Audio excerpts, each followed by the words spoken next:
পৃথিবী যখনই বিপদে পড়েছে তখনই এক শক্তি নেমে এসেছে রক্ষা করতে। জানো কে? সেটা হলো ভগবান বিষ্ণুর 10 অবতার। হিন্দু পুরাণ অনুযায়ী ভগবান বিষ্ণু বিশ্ব রক্ষক।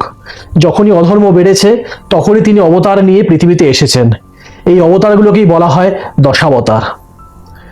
প্রথম হচ্ছে মৎস্য অবতার। প্রলয়ের সময় মনু ও বেদকে রক্ষা করতে বিষ্ণু মাছ রূপে অবতীর্ণ হন। বার্তা হচ্ছে জ্ঞান ও জীবন রক্ষার প্রতীক। দ্বিতীয় হচ্ছে কুর্ম অবতার। সমুদ্র মন্থনের সময় মন্দার পর্বতকে নিজের পিঠে ধারণ করেছিলেন কচ্ছপ রূপে। বার্তা কঠিন কাজে ধৈর্য ও স্থিরতার গুরুত্ব। তৃতীয় হচ্ছে বরাহ অবতার।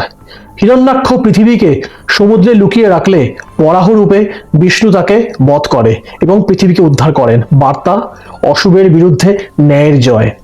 চতুর্থ হচ্ছে নরসিংহ অবতার। অর্ধ মানব অর্ধ সিংহ রূপে হিরণ্যকশিপুকে বধ করে ভক্ত প্রহ্লাদকে রক্ষা করেন। বার্তা ভক্তির শক্তি সর্বোচ্চ।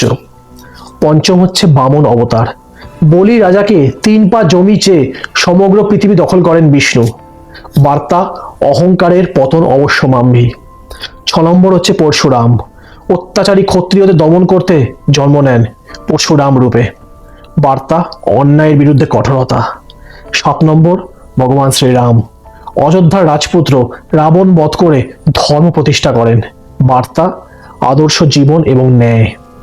8 নম্বর কৃষ্ণ। মহাভারতে কুরুক্ষেত্রের যুদ্ধে অর্জুনকে গীতা উপদেশ দেন। বার্তা কর্মই ধর্ম। 9 নম্বর হচ্ছে বুদ্ধ। অহিংসা ও করুণার বার্তা নিয়ে আসেন। বার্তা শান্তি ও মানবতা। 10 নম্বর হচ্ছে কল্কি, যিনি ভবিষ্যৎ অবতার। পুরাণ মতে কলিযুগের শেষে সাদা ঘোড়ায় চড়ে এসে অধর্ম ধ্বংস করবেন। বার্তা শেষ পর্যন্ত সত্যের জয়। যখনই অধর্ম বেড়েছে তখনই বিষ্ণু অবতার নিয়েছেন। দশাবতারের গল্পে লুকিয়ে আছে মানবতার শিক্ষা।